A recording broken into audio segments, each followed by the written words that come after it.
Le domaine de Moébian est un territoire que l'Imperium peut difficilement se permettre de perdre. Des trillions d'âmes vivent à l'intérieur de ses frontières sur des mondes anciens et nouveaux. Et ce sont leur foi et leur labeur sur lesquels l'Imperium a appris à compter. Dans les mines labyrinthiques de Morax, des armées d'esclaves extraient les minéraux et les métaux si désespérément nécessaires à l'inépuisable industrie du domaine. À travers Crucis, d'innombrables pèlerins affluent vers les sites sacrés de Sainte Messélina, leurs dîmes gonflant les coffres de l'ecclésiarchie locale. Sur Rosiria, des fermes sans fin s'étendent jusqu'à chaque horizon. Leur viande de grox et leur boue d'algues demeurent la seule défense contre la famine de masse sur une douzaine de mondes voisins.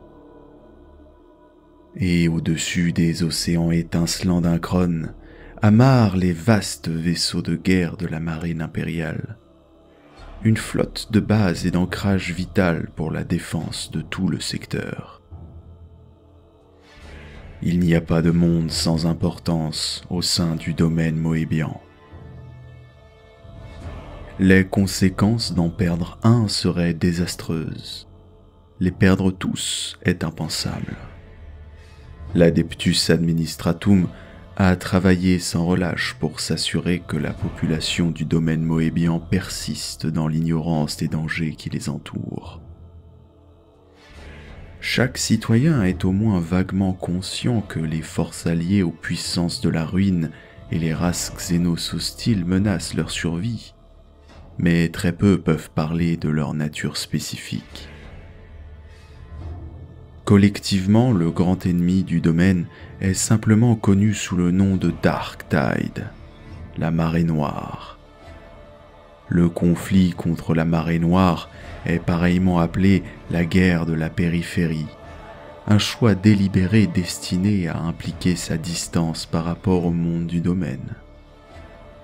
La plupart des gens pensent que la campagne se déroule exclusivement dans des systèmes frontaliers très éloignés, et c'était peut-être vrai à une époque. Mais alors que les diffusions incessantes vantent les sacrifices héroïques des régiments moébians et les formidables victoires qu'ils ont remportées, personne n'ose mentionner que les lignes de front sont bien plus proches qu'on ne le croit. La marée noire n'est plus contenue sur la frontière, mais au cœur du domaine moébian lui-même. La bataille pour survivre ne sera pas gagnée ou perdue sur un théâtre d'opération lointain, mais sur un seul monde, une seule ville. Le monde en question est Atoma Prime, et la ville Tertium.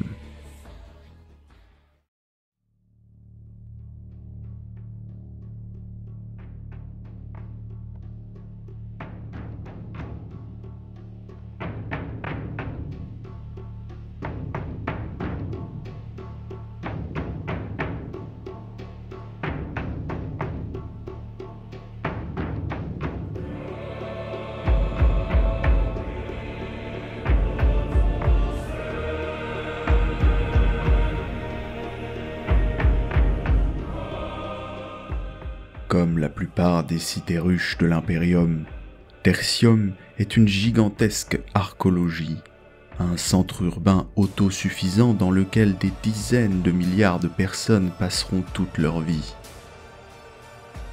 Cependant, même selon les normes impériales, elle est exceptionnellement étendue. Ses fondations s'étendent sur plus de 150 km, tandis que ses plus hautes flèches dépassent largement la troposphère de la planète.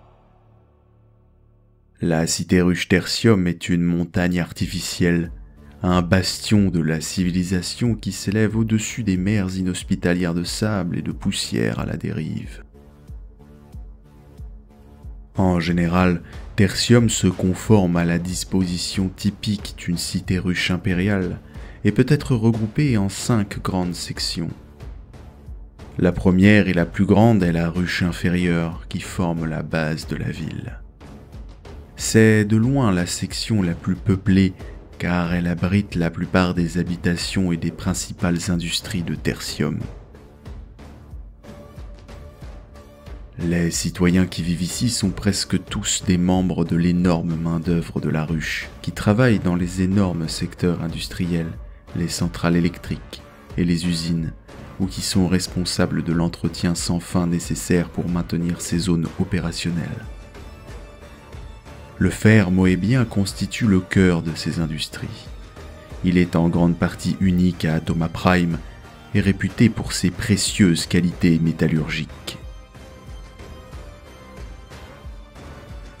Bien qu'il ait été utilisé dans une grande variété d'applications, il est surtout connu pour son utilisation dans l'armure des chars démolisseurs Lehman Russ de type moébian. Ces véhicules de siège sont produits dans toute la cité ruche et sont considérés comme essentiels à la poursuite de la guerre contre la frange extérieure. Cependant, les veines de fer de moébian étant de plus en plus épuisées, différentes méthodes d'extraction ont été développées. D'énormes conduits d'air sont devenus monnaie courante dans la ruche inférieure, faisant partie d'une méthode rudimentaire d'extraction des particules de minerais bruts des tempêtes de poussière qui enveloppent la planète entière. Ces conduits s'usent rapidement et sont constamment remplacés. Mais ils contribuent à soutenir la production globale de la planète.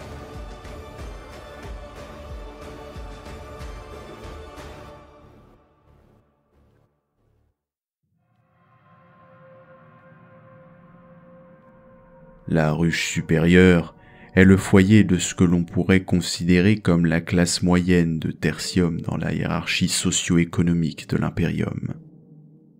Ces résidents sont généralement membres de l'Administratum ou d'autres agences impériales importantes et comprennent les divers bureaucrates gestionnaires et officiels nécessaires au fonctionnement de la ville avec un certain degré d'efficacité. Le mérite est rarement suffisant en soi pour obtenir un espace dans la ruche supérieure.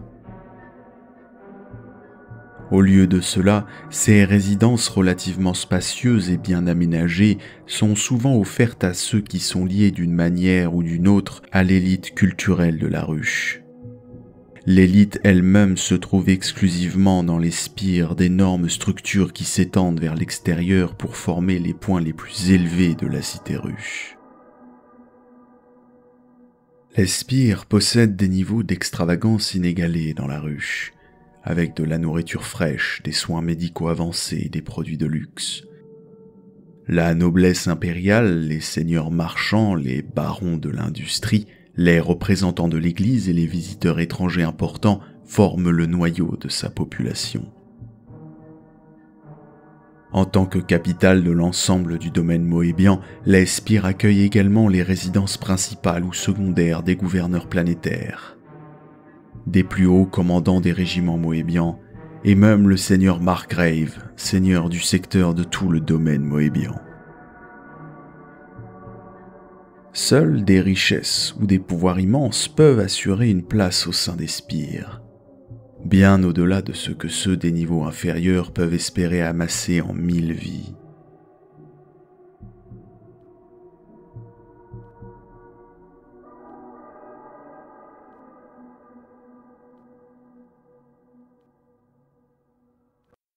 Les extérieurs forment le périmètre de la fondation de la ruche, là où la ville se heurte au terrain vague environnant. Il y a une bataille constante pour garder les éléments extérieurs d'Atoma Prime à distance, et de grandes sections de la périphérie sont tombées en ruine ou ont été balayées par les tempêtes de poussière fréquentes sur la planète.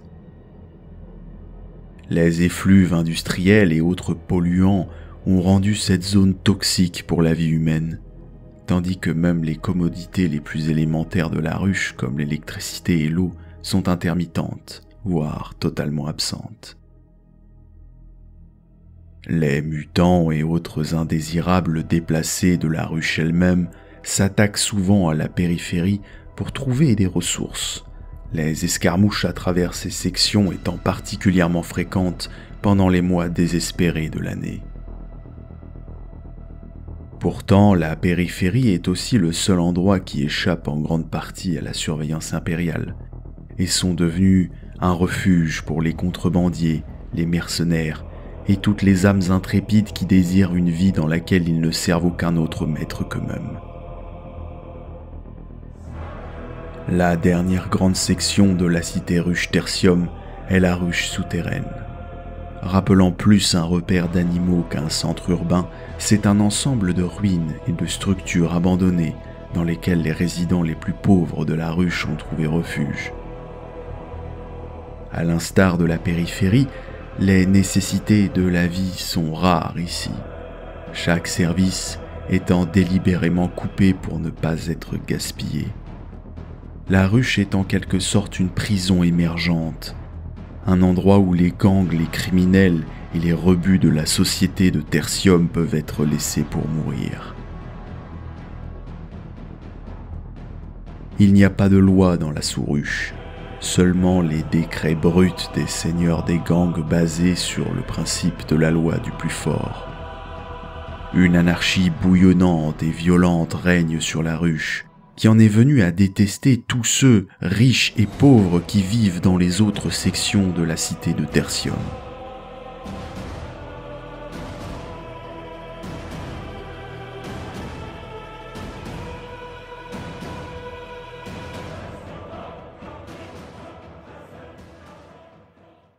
Chaque section de la cité ruche a été construite à partir de centaines de milliers de blocs urbains, spécialisés pour répondre à un certain besoin.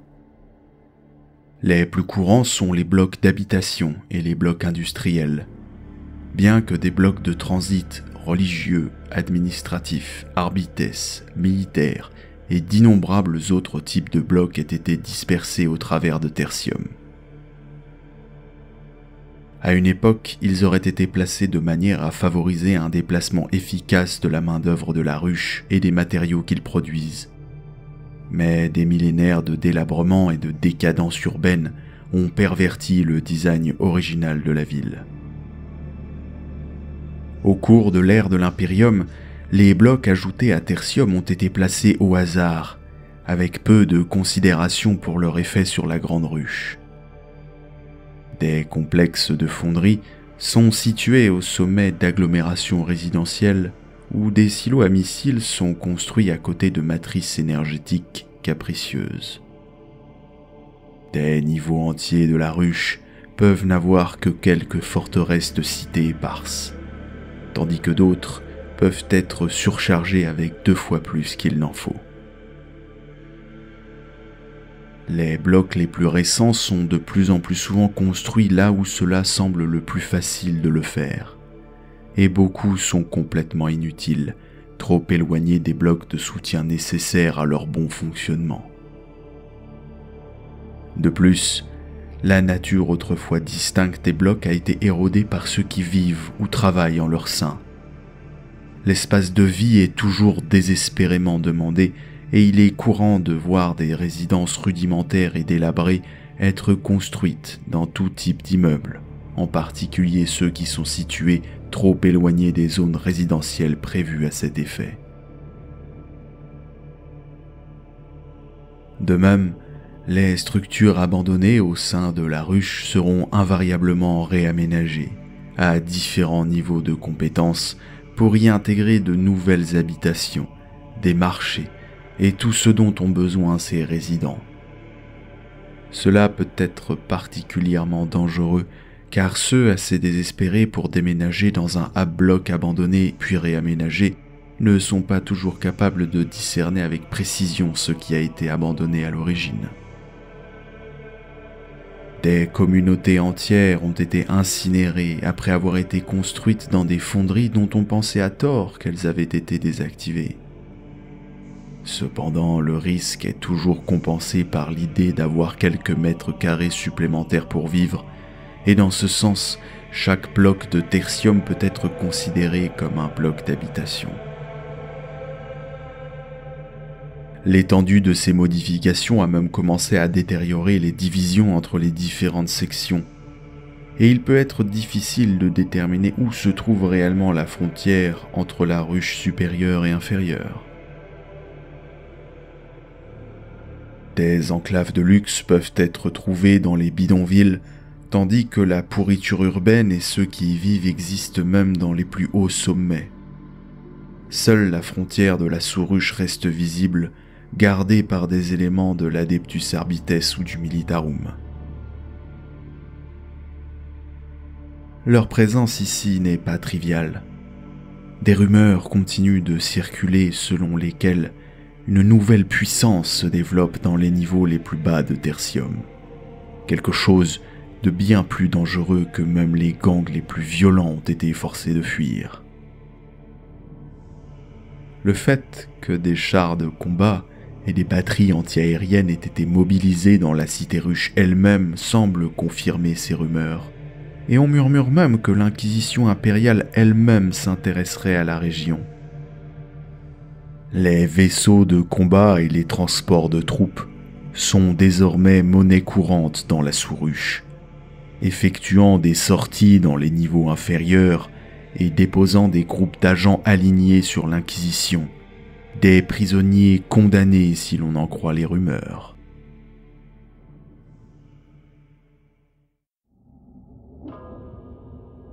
Que la cité ruche de Tertium soit confrontée à une nouvelle menace pour son existence est maintenant évident, au-delà même de la capacité du seigneur Margrave à la supprimer.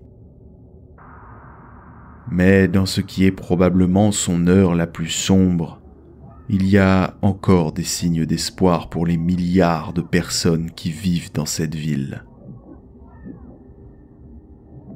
Depuis des millénaires, les régiments moébians déployés dans le cadre de la guerre frontalière ont repoussé la marée noire et aucun n'ont eu plus d'honneur que le célèbre 6e de Moébian.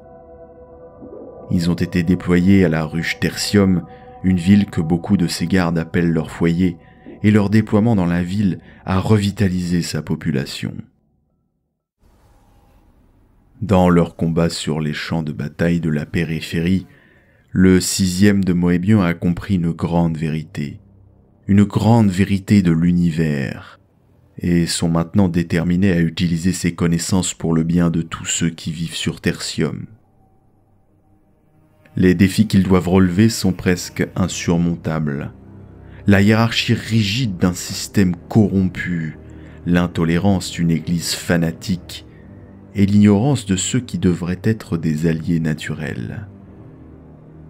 Mais avec la vérité vient aussi le pouvoir. Et le 6e de Moébian est dit avoir été béni avec les dons du divin. Partout où ils avancent, la vie s'épanouit dans leur sillage, dans une abondance et une diversité jamais vues auparavant sur la planète. On peut aussi entendre des rires au milieu de tous les sons effervescents de la régénération. Si le 6e de Moébian connaît le succès, s'ils peuvent convaincre la ruche du pouvoir de l'admonition, alors Tertium pourrait renaître. Il se dressera au sommet d'Atoma Prime, non pas comme un tas d'adamantium ou de béton de roche en ruine, mais comme une oasis vivante et vibrante.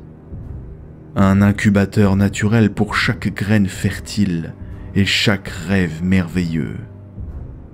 Un jardin digne du grand-père.